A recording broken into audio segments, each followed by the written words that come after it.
Hi. Thank you for joining me for this lecture called Reconnecting to the Anima Mundi. I hope you're going to enjoy it and that you'll also check out all my other lectures. Thank you. Is there such a thing as a world soul? The concept of an Anima Mundi has followed us through history in various cultural and regional guises and seems unwilling to disappear. Whereas physiological, mental, cultural and other developments constantly morph based on adaptation to our biospheric demands, the concept of a world soul has taken on new descriptive forms but seems to remain essentially the same.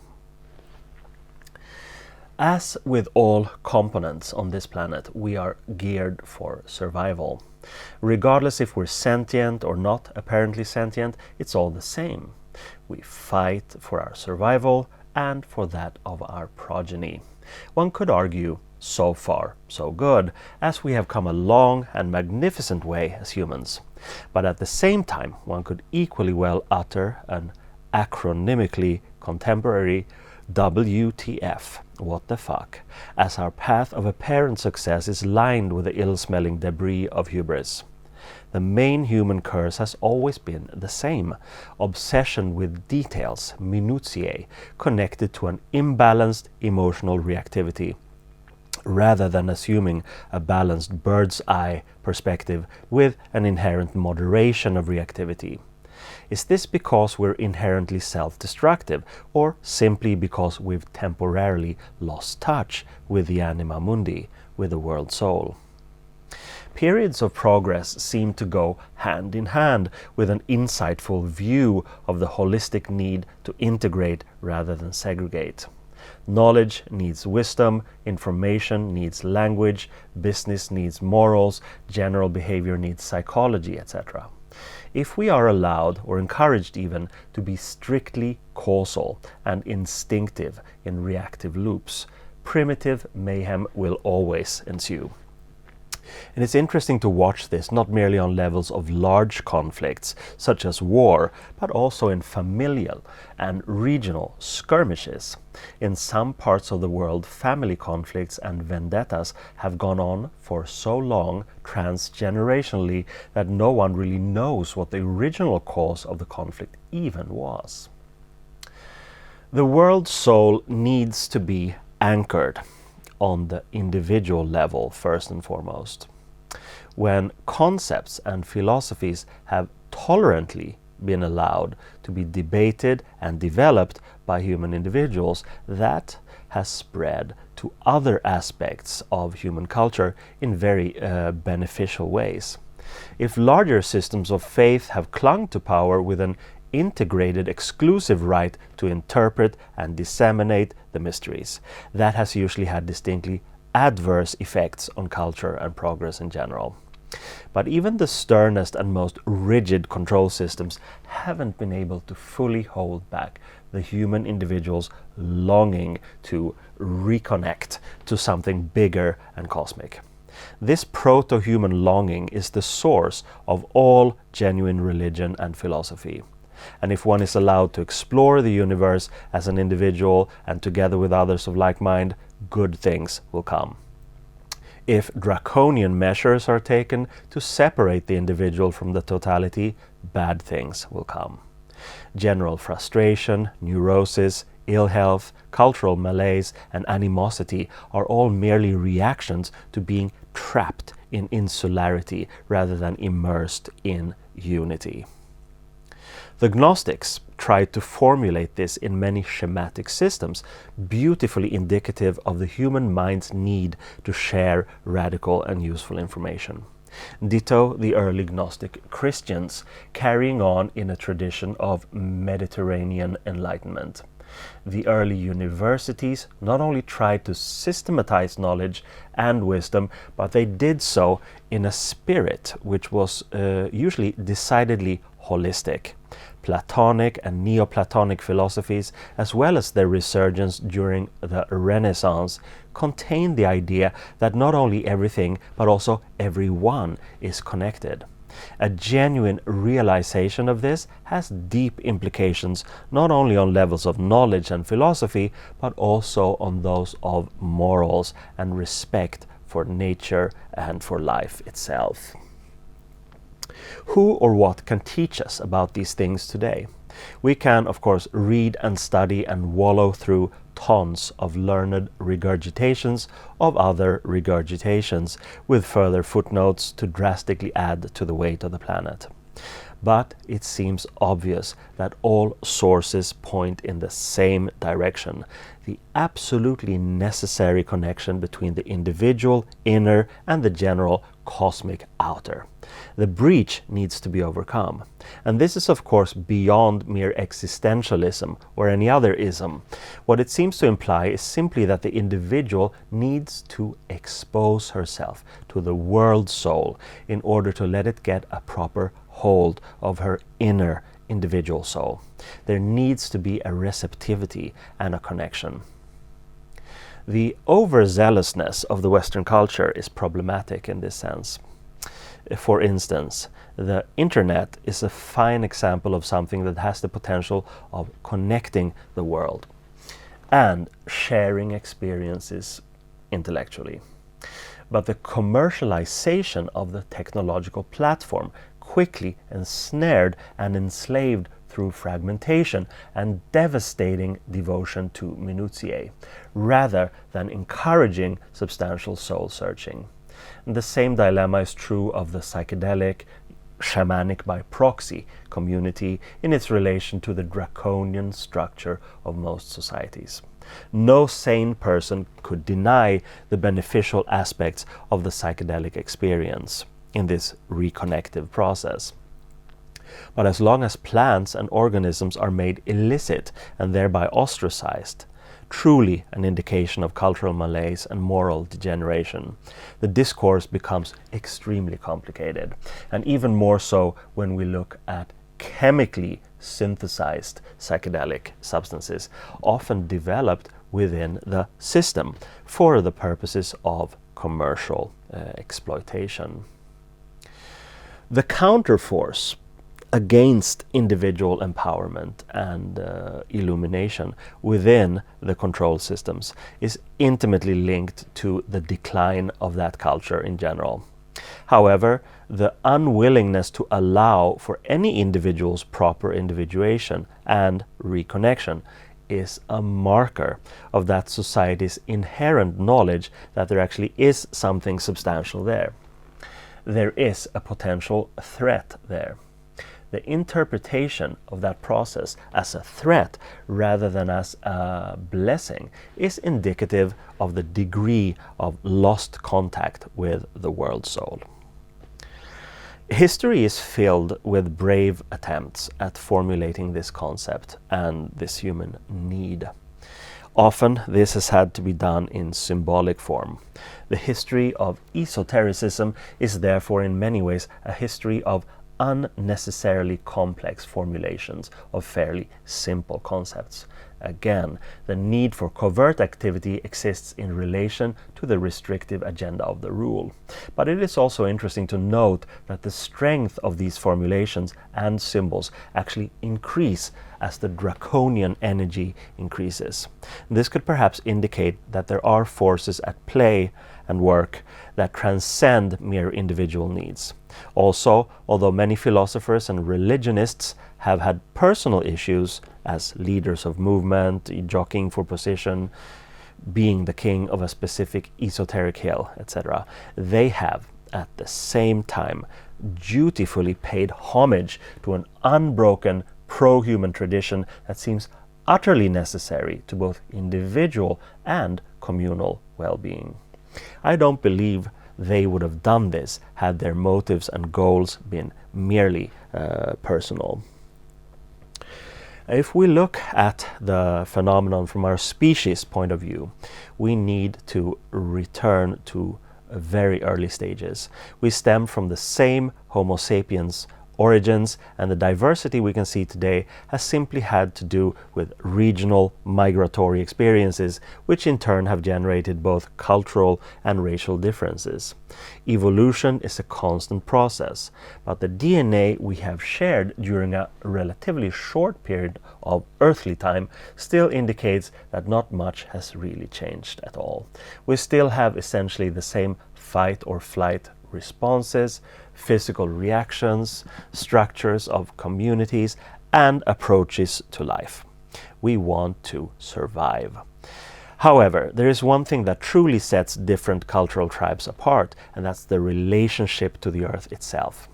The reliance on what the earth and nature as such brings for your day-to-day survival creates a humility and respect that is simply not there when we're looking at industrial farming and genetically modified produce.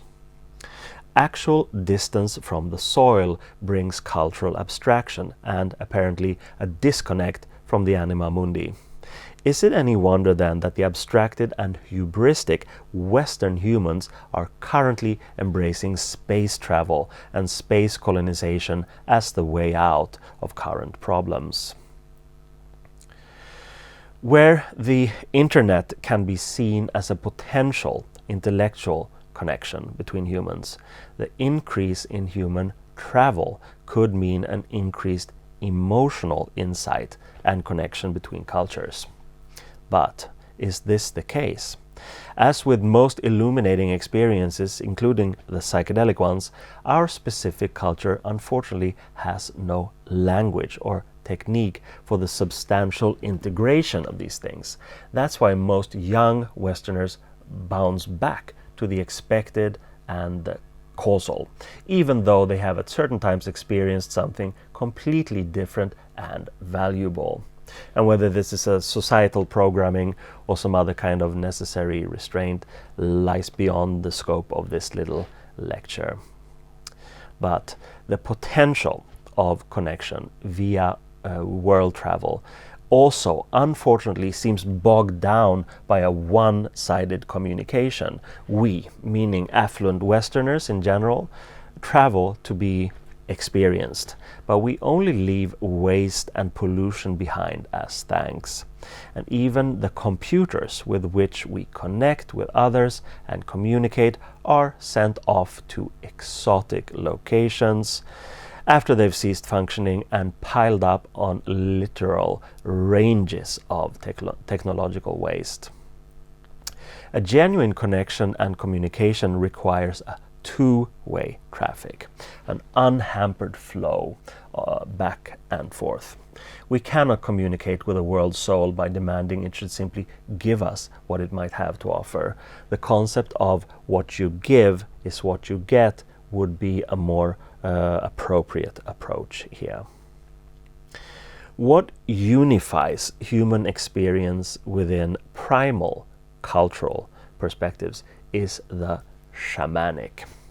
We all stem from shamanic societies and cultures in which a communication with and via higher levels of consciousness is not only integrated as fact, but completely necessary for the functioning and well-being of society. A shamanic culture is one where the world soul doesn't exist as an arbitrary phenomenon. It is, on the contrary, non-existent because it already permeates everything and everyone. It is not an outside phenomenon. It is the existential glue that binds life together. A similar approach and connection has been integrated in most polytheistic societies, where the sum of a dynamic society becomes the connective sphere itself.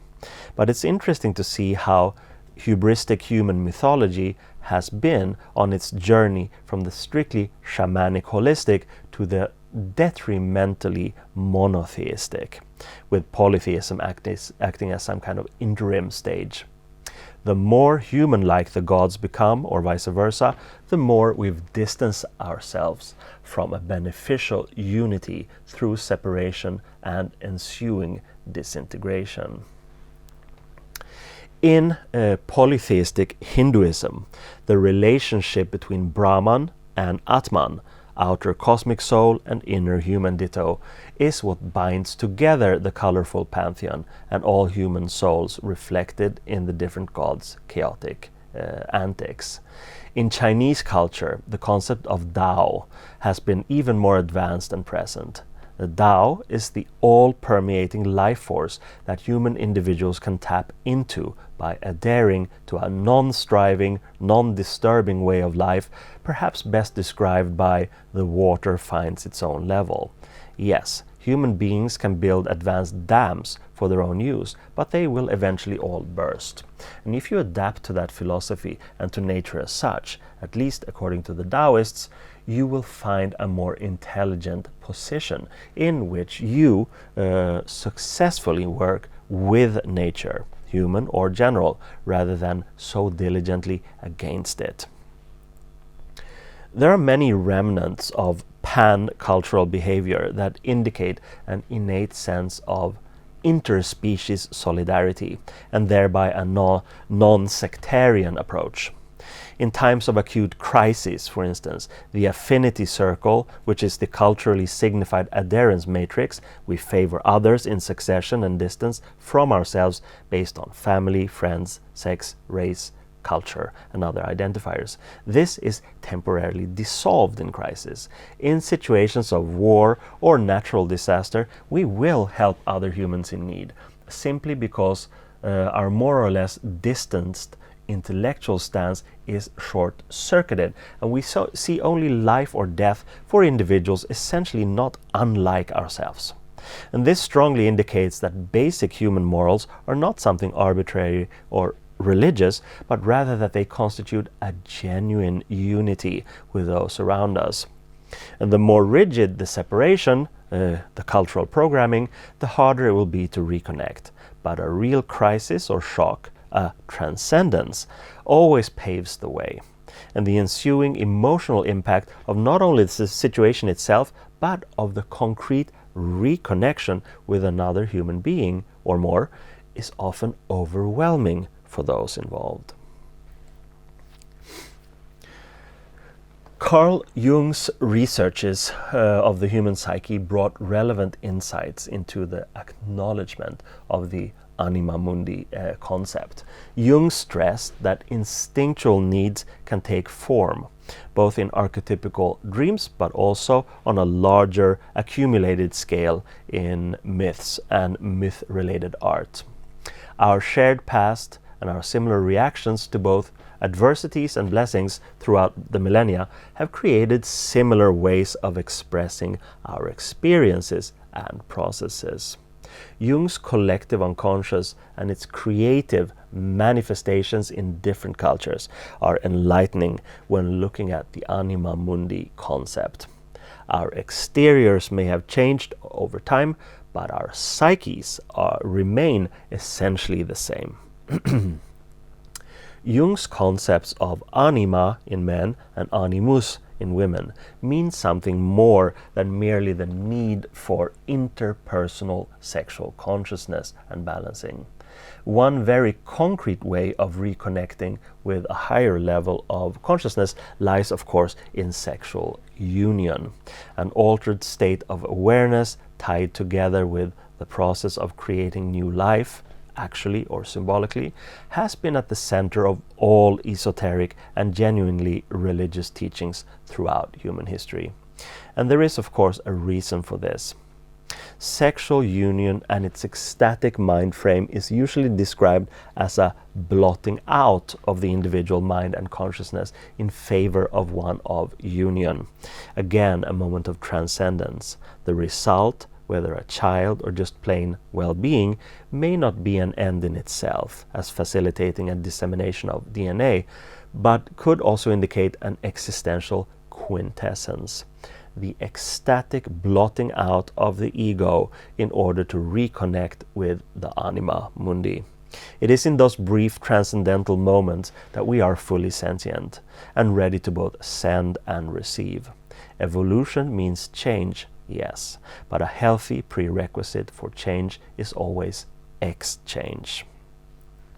Theodore de Bry's 1617 image Anima Mundi Integra Naturae Speculum Artistica Imago is one of the finest attempts ever to illustrate a system with that kind of bird's eye perspective I mentioned earlier. It has a mandalic quality in its circular shape, so dear to Jung in his analysis of the collective unconscious and how it manifests in similar ways in different cultures and at different times. But this image by Debray seems to encompass as much as possible.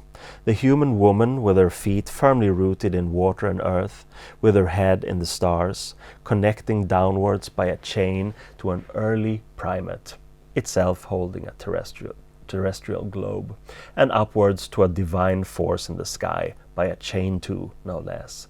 This leads to speculation not only if there is a creator or a supreme intelligence, but equally to whether Debray integrated that extra element, complete with a supernal Hebrew Yod He Vav He, in a radiant cloud as a safeguard in contemporary restrictive times.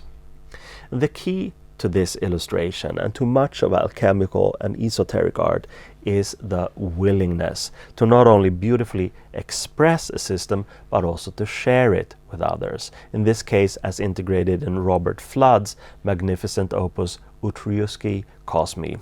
Flood's book was published at a time when Europe was defined by the murder of the so-called heretic Giordano Bruno, and by Galileo's initial astronomical explorations and the rising tension between Protestants and Catholics just before the outbreak of the 30-year war. The world beyond Europe was either threatening by exotic mystery or an aggressive Islam, or looming with pecuniary potential on other continents, or all of these things. The chaos of any societal culture, more or less draconian, seemingly always makes connective sparks light up and seed sprout, not at all unlike psychedelic mushrooms in the dark or underneath excreta or even feces.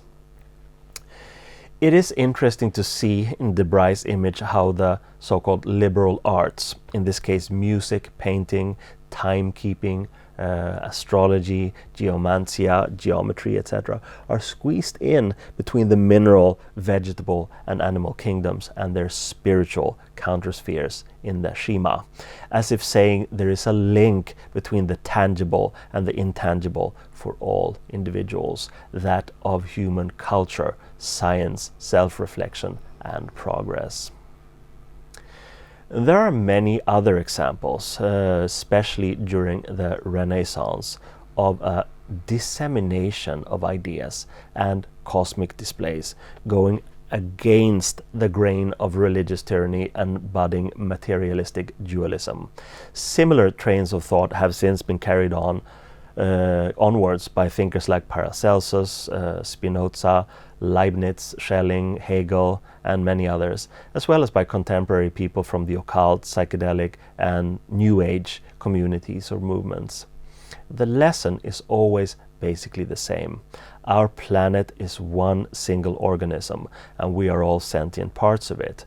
We can learn from that in our own individuation processes, and we can teach it ourselves by being earnest in our work, finding things out and sharing them, displaying them either in tacit wisdom or in lavish works of art like Debray's Integra Naturae. The resurgence and popularity of ayahuasca in the Western sphere is a clear indication of a longing for cosmic reconnection. Although it may on the surface seem like just another trippy trend, all trends are basically, they all have a substantial source. Ayahuasca is used by Latin American Indians not as a recreational pastime, but in a visionary quest to learn about themselves and about the nature surrounding them. That this would not affect Westerners in a similar way is unlikely. We can perhaps also initially dismiss the commercialized aspects of yoga in our societies, but we can't forget where yoga came from and the beneficial aspects it has had for thousands of years, and very likely continues to have, even among the expensively and colorfully yoga-clad housewives of America. Nothing catches on until there's an inherent need for it. All of these pop phenomena signal a strong need to reconnect to the world soul. They are, seen from a Jungian perspective, an acknowledgement, an objectification, and an externalization of a need that would otherwise remain stagnant or even negative underneath the civilized surface. And when singular phenomena like these become movements, it's indicative of that the culture in question needs to become aware of the potential adverse effects of not dealing with these issues. The popularization of previously esoteric phenomena has a psychopompic function, which means that it acts as a transmitter between the conscious and the unconscious. And if our conscious has become too minute and reactive in ways that could threaten not only our own existence but also that of the entire planet, then it's become obvious that we are being flooded by unconscious signals and manifestations, some good, some bad. Images like the Bryce and the general primitive schematic approach have helped people realize the need for unity and awareness for centuries. Today we can look at it in awe and gratitude, but our main dilemma is that we no longer, as back then, have too little information and knowledge, but rather too much. Affluence and saturation can be stifling, and the apparent benevolence of complexity a hindrance to fully realizing how simple life actually is, or should be. Although Carl Jung claimed that the archetypes as such are mainly formal rather than content-based, and that the similarities in between times and cultures basically reflect instinctive reactions that surface in content and form via dreams and myths, it would be safe to say that today we are faced not only with these surfaced archetypes, we are rather flooded by massive instinctive signals, and they're all flashing red. If we toy with the idea that there actually is a world soul, and why shouldn't we, it's safe to say it's high time to reconnect by any means available. Being disconnected from nature obviously leads to a decimated chance of survival and pleasure. The increasingly chaotic state of the world simply indicates there is a deep-rooted need for change, preferably before we reach that critical point of no return. Thank you. Thanks for listening to this lecture, and I hope that you also check out my other lectures. Thank you. See you next time. Bye.